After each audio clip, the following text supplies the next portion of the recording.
Let us all welcome Senate President Pro Tempore Panfilo Ping Lacson. Hi sir, magandang hapon po. Ay, magandang hapon. Magandang hapon sa atin lahat. Happy New Year. Happy New Year, sir. Sir, una muna, tuloy na tuloy po ba yung nakaschedule na Blue Ribbon Committee on Monday, January 19? Yeah, mamaya. Anyway, may opening statement Okay, ako. sir. Pwede? Go ahead, sir. O, sige, okay. Magsabunutan daw kami. Yan ang reaction ni Senator Amy Marcos sa issue ng di umano ay pork barrel sa 2026 GAA, allocables and her baseless insults and untruthful criticisms against the Senate Blue Ribbon Committee, which I chair. Either Senator Amy thought na piluka yung buhok ko or she was insinuating na bakla ako. Kaya siya nagamon ng sabunutan. On both counts, I say nothing can be farthest from the truth. No? Una, hindi po piluka ang aking buhok. Idugtong ko na rin na walang peke sa mukha ko. Hindi rin pustiso ang ngipin ko. My teeth are all mine. Ulitin ko, walang peke sa anumang bahagi ng aking mukha. Pangalawa, lalong hindi ako bakla. At yung iniisip ni Senator Amy na bakla ako, wala siyang maaaring makita na macho dito sa mundo. Pangalawa, or anyway, please don't get me wrong, ano? I have nothing against homosexuals. It is their choice and I respect them for that. But as far as I'm concerned, kahit hindi ako kagwapuhan, para sa akin, masarap pa rin na maging tunay na lalaki. At tulad ni Tito Soto at Kiringo Hunasan, macho din po ako. Lalaking lalaki. Period. End of discussion. On Monday, January 19, we will resume the Blue Ribbon Committee hearings to further clarify some issues surrounding the flood control anomalies. Hence, we'd like to know more about the so-called Cabral files. Not necessarily from Congressman Leandro Leviste, although he is most welcome to attend and participate in the hearing. In fact, we're also sending an invitation to the Speaker of the House of Representatives. But we prefer to get it from the original and official source itself, the DPWH, Department of Public Works and Highways. In this regard, we are issuing a subpoena duces tecum to Secretary Vince Dizon with the end in view of consolidating all the files, including but not limited to what the late Undersecretary Cabral left before she died, and which are confirmed to be in the possession of the department and which the Blue Ribbon Committee needs to further enhance our inquiry and investigation. Nag-usap na kami ni Secretary Vince tungkol dito last Monday at kung ano-ano mga files at dokumento ang kailangan namin. In relation to this, I received reliable information that former DPWH Secretary Manuel Bonoan deliberately submitted to Malacanang incorrect grid coordinates of thousands of flood control projects all over the country which form part of the Sumbong sa Pangulo website. This resulted in grossly inaccurate data involving some 421 ghost projects on previously inspected flood control projects earlier reported to the public by the said department, and which they are now trying to rectify by comparing the records in their multi-year planning and scheduling, or MIPS, MYPS, Project and Contract Management Application, or PCMA, and other related documents that remain intact and in the possession of the department. Second, we would like to clarify persistent reports that former Speaker Martin Romualdez had purchased a house and lot in a plush subdivision in Makati City using the Discayas as front in the said sale. If verified to be true, this could possibly establish a direct connection between the former Speaker and the Discayas. In this regard, we may invite the former owner of the property to shed light. This is what I'm advising Senator Amy Marcos. Noise does not convict. Neither does it indict even who may be perceived as the most guilty in the FCP or flood control project saga. Only evidence does. Kaya kung meron siyang mayaambag na ebidensya para madiin ang kanyang pinsan, sumali siya sa pagdinig. Walang pipigil sa kanya at walang magbabawal sa sasabihin niya o gagawin niya. We would also seek further clarification from the so-called BGC boys and what prompted reports that they have recanted or planning to recant their testimonies before the committee or any other investigating body. I also intend to clarify with former Yusek Bernardo the circumstances behind a failed attempt by former Chief PNP and now MMDA General Manager Nicolas Torre to take him under the custody of the latter and find out for what purpose. We will also issue subpoena to personalities who snubbed our invitations during the last hearing under pain of contempt and arrest by the Senate Sergeant at Arms. With all that said, I'm ready to answer your questions. Sir, balikan ko lang yung kay Senator Amy Marcos. How do you find yung ganong klase ho ng statement o reaction sa inyo naging pahayag bilang isang lawmaker? Well, nakakagulo, no? Hindi nakakatulong. Kasi unang-una, wala talagang pagpipigil o pagbabawal na ginagawa. Particularly ang chairman o sinong miyembro ng komite na nag-aatin ng hearing. Sino kami para magbawal sa kasamahan namin? No? So talagang masyadong insulto sa integridad ng Senate Blue Ribbon Committee. Sa amin lahat, for that matter. Even to herself, kasi member siya ng Blue Ribbon eh. Hindi nga siya nag-a-attend, so paano niya masasabi na pinagbabawalan siya o sila? So, anong intention niya? Sirain yung credibility ng investigation ng Senate Blue Ribbon Committee? Hindi ko alam, kasi even earlier, di ba marami siyang sinasabi sa inyo na may babaliktad. Hindi ko alam kung bakit ginugulo niya. No? I think you better ask herself or her, no, regarding that issue. Pero napakababang level po ba yung mga statement o yung mga term na ginamit niya bilang sagot ho sa inyo? Ayoko na mag-comment. Una-una, hindi non-answer naman yung kanyang sagot eh. Hindi naman niya kinonfront yung issue, no.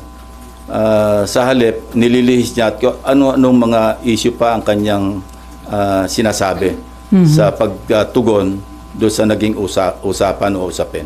And then dun ho kay House Speaker Martin Romualdez, sino po yung may-ari ng biniling property na naging front ho ay ang Diskaya? I'm trying to arrange a meeting with her, ano. And kapag may liwanag na, kasi narinig ko rin na parang willing siya mag-testify. Yung may-ari, sir? Yung may-ari, yung dating may-ari.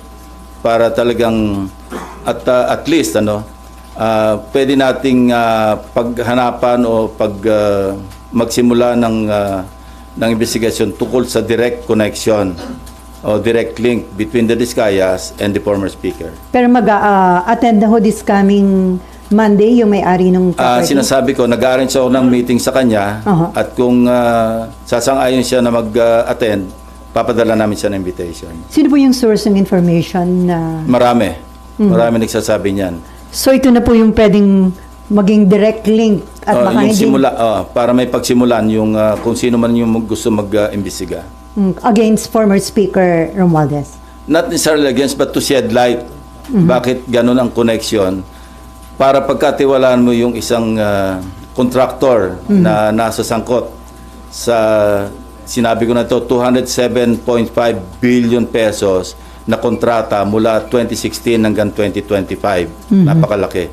So kung mayroong koneksyon, dapat na maliwanagan natin kung bakit ganong kalakas ang tiwala para ipagkatiwala mo yung pagbili ng isang house and lot sa isang subdivision, sikat na subdivision sa Makati City.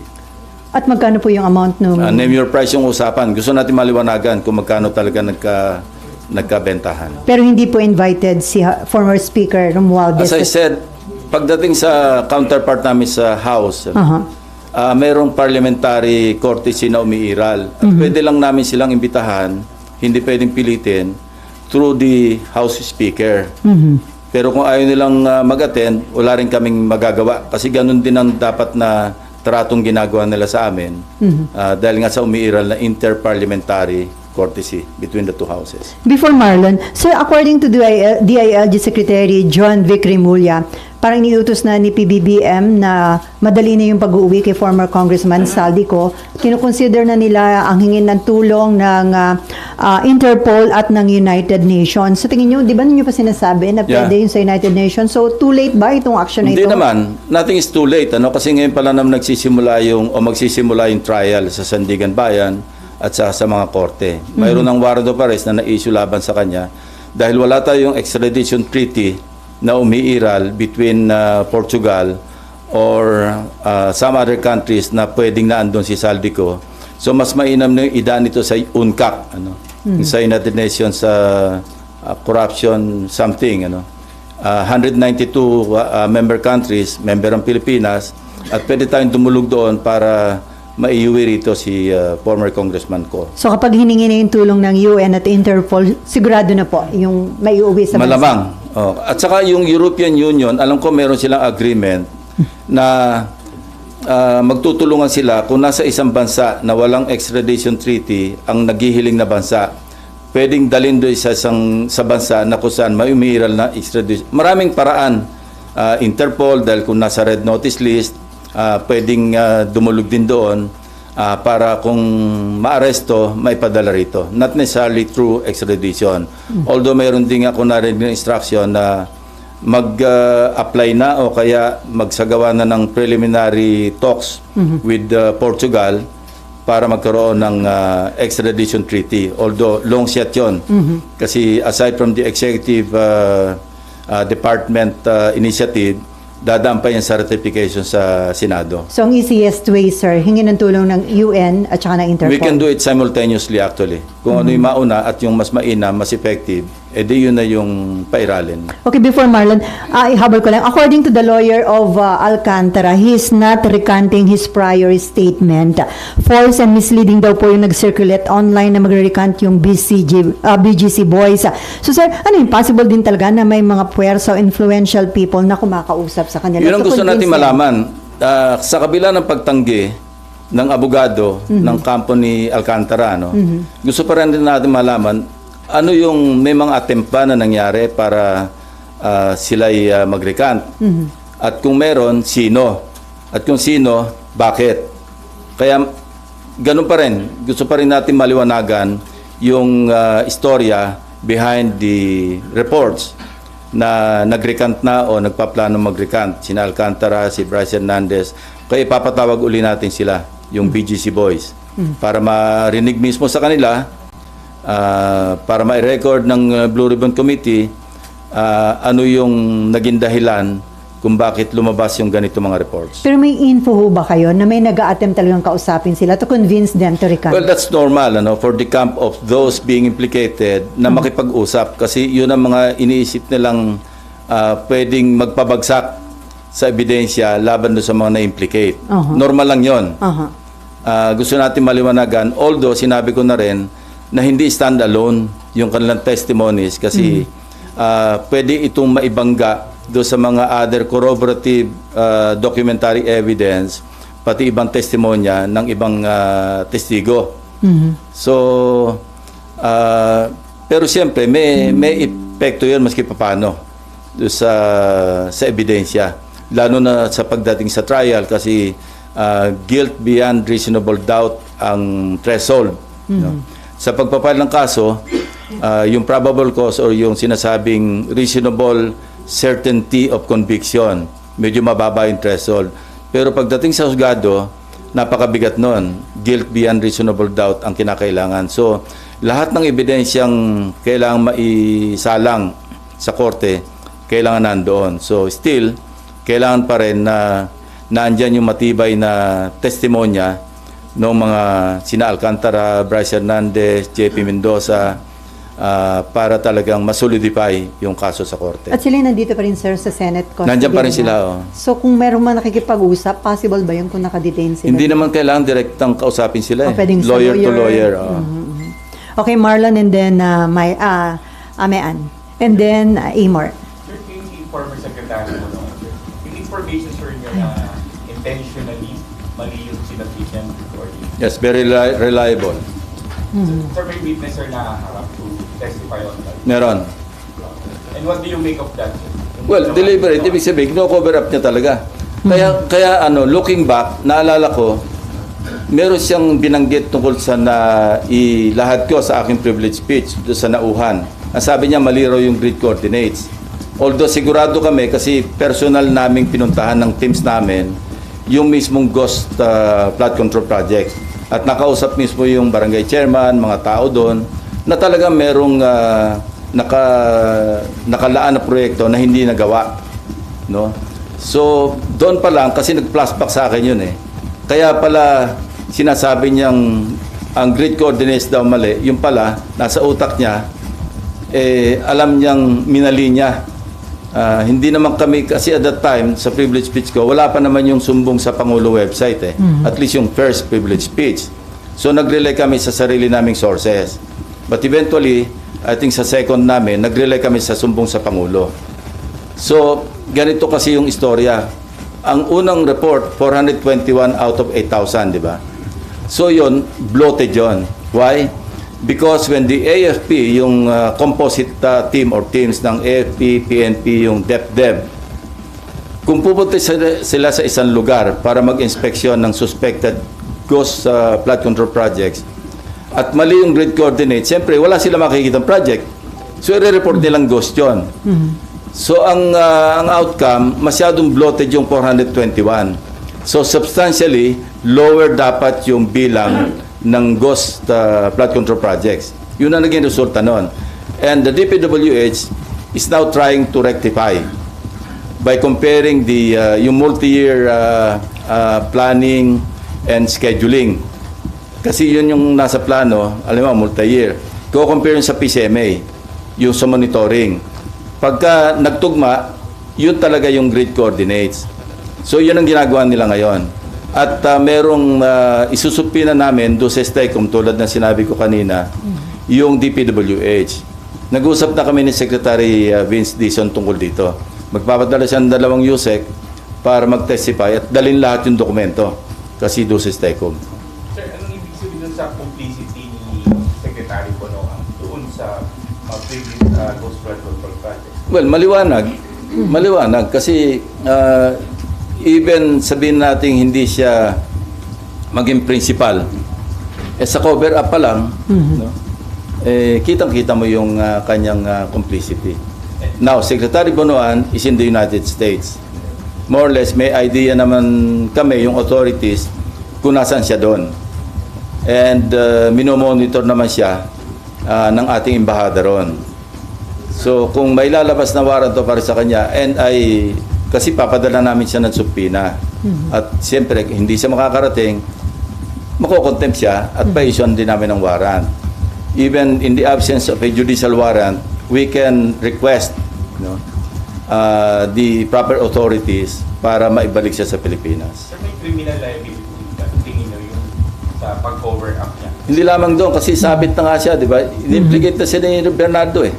Na tumatanggap siya, binadalan siya ng 1 billion pesos doon sa sinasabing listahan na hinandle ni Bernardo. So, kumbaga, minor lang itong pag-cover up niya sa complicity o sa criminal case o cases na haharapin niya.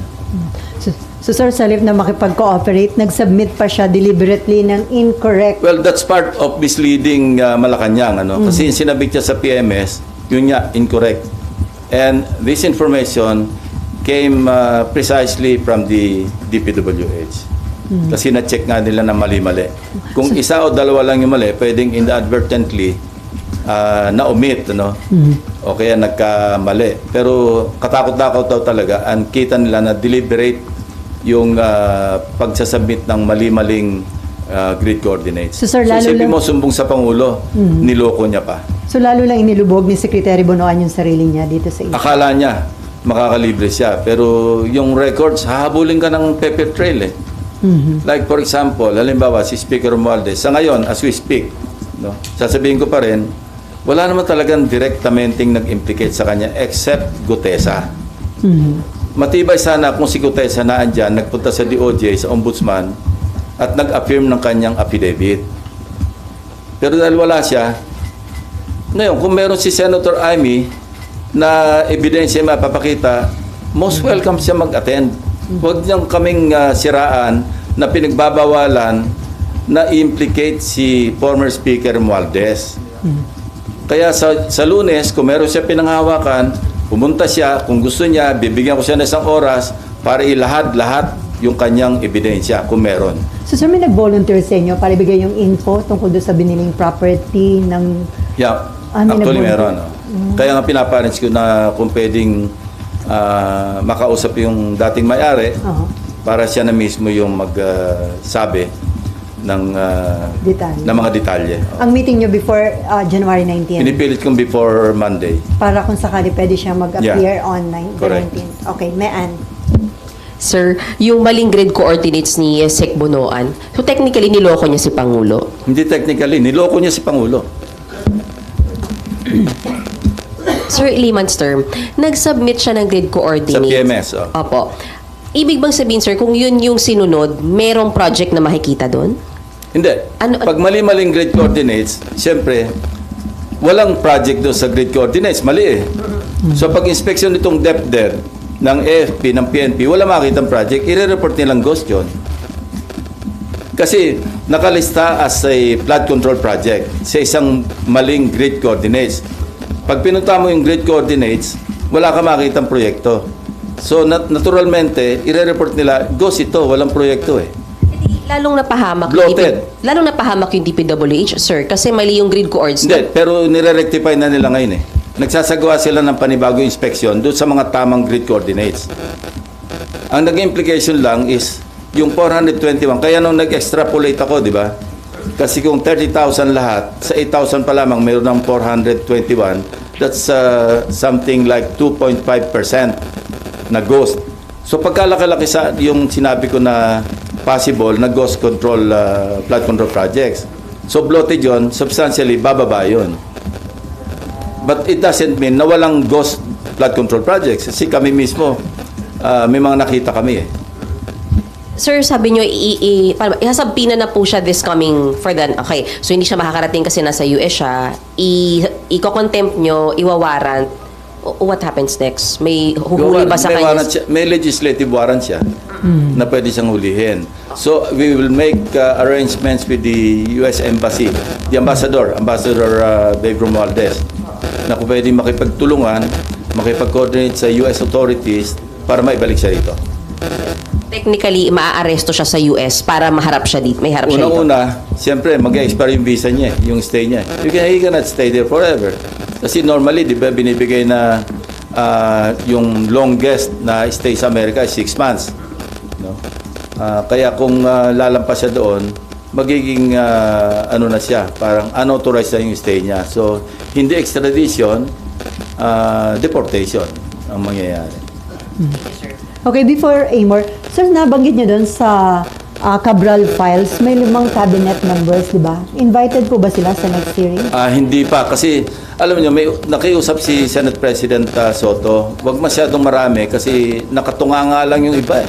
Hindi naman natatanong. Let's just focus on the more significant parang issues to be tackled. Anyway, mahaba pa naman. Pwede pang tumawag na susunod na pagdinig kung ipapatawag natin yung mga dapat ipatawag.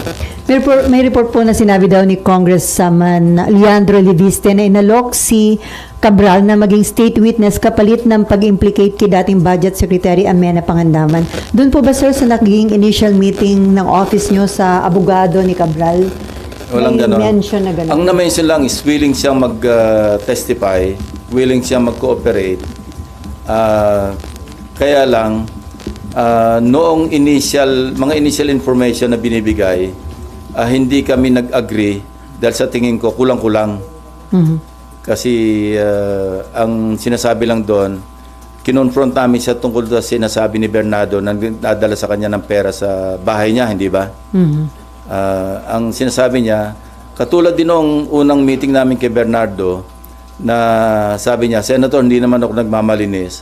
Siyempre, pagka birthday ko, pagka Christmas, niriregaluhan ako ng mga district engineers, regional directors, mga 100 million, Mga ganon. So, doon pa lang, red flag na sa amin yon. Sino magbibigay ng birthday gift na 100 million?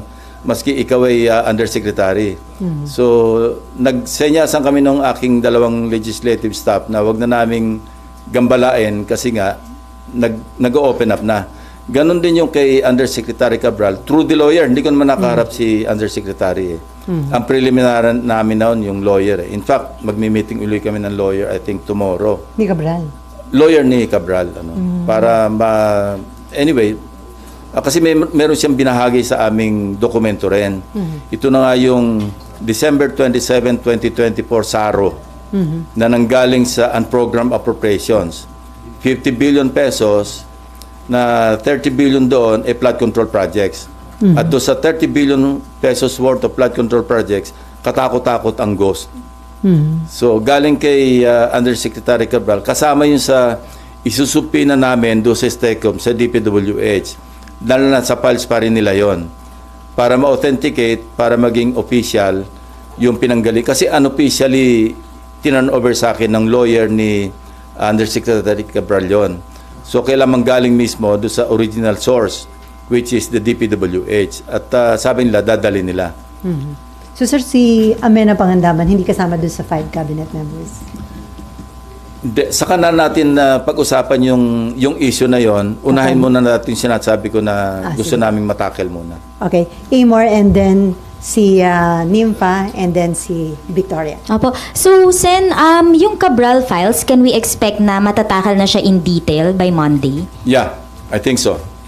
Kasi imbitahin din namin si Congressman Leviste. Kung mag-a-attend siya, di mag-compare notes na lang sila ng DPWH. Anyway, naandyan yung DPWH, naandyan siya, andyan sa Blue Ribbon. So, pwede niyang i-compara yung kanyang files with those of the DPWH. So far, sir, may commitment yung DPWH na talagang magre-respond sila positively to the Yes. subpoena. Nag-usap na kami. Ni Secretary Vince. At saka pinag-usapan na namin kung ano yung mga dokumento na mapapaloob do sa aming subpoena do sa STECOM. Opo, and balikan ko po si former Secretary Bonoan. December 17, I think, sir, dapat yung pagbalik niya sa bansa, Correct. yun yung commitment niya. Sir, do you have information? Ano po bang plano? Bakit siya nagstay doon? Nagtatago na po ba? Or may balak na hindi bumalik ng bansa? Yun ang indication. Kasi ang pangako niya, siguro ang paalam niya, or I believe, I'm not sure, na yung visa niya hanggang December 17 lang eh. I'm not sure. Kaya ang sinabi niya, babalik siya ng December 17. January na ngayon. So, sir, anong implications for you nung hindi niya pagbalik on time? Hindi ko alam kung ano yung kanyang iniisip. Pero mahirap. Ako lang yung nagtago na hindi nahuli. Mahirap magtago. And balikan ko rin po si former Speaker Romualdez. Sir, kung mapapatunayan na yung connection niya with the Discayas, I think ang nabanggit po ninyo ay ginamit as front yung Discayas sa pagbili ng property. Ano po yung implications naman dun sa kaso ni Romualdez? At the very least, yung direct connection or link niya with the Discayas. Kasi hindi lang ganun. Hindi naman siguro nag-ahente si Discaya. No? Kung siya yung front, siya yung lumalabas na bumili, ganun na lang kalaki ang tiwala, kung totoo ni former speaker kay Discaya. So, hindi ganun kababaw yung kanilang yung kanilang samahan. So, ibig sabihin, sir, kung may ganun silang connection, mas malalim pa yung ibang possible transactions nila. Correct. That is the implication. I'm not saying na cast in stone na talagang involved na talaga si former speaker. At least, we have something to start with, di ba? And sir, yun pong pagbili ng bahay, kinonfirm po yun nung may-ari, nung dating may-ari, na si former Through- speaker at Discaya yung bumili. Through third parties. Yeah. Nakikwento niya nga yan eh. Kasi ang isa sa mga kwento, nung mapanood ng mga maid, sina Discaya rito, ma'am, yan yung bumili ng bahay mo ah. Ganon. Yun yung konting detalye, no? But these are, of course, hindi galing sa, so to speak, yung horse's mouth. Kaya gusto natin, maimbitan mismo yung former owner na siya na mismo magsabi na ang kausap niya, mga Discaya. But hindi lang isang source ito, maraming sources ito. I've spoken to at least 3 sources na pare-pareho yung sinasabi. Pero di pa sure na darating yung may-ari, sir, di ba? Hindi pa Mag-uusap pa. hindi pa nagkakausap, pero may mga indication na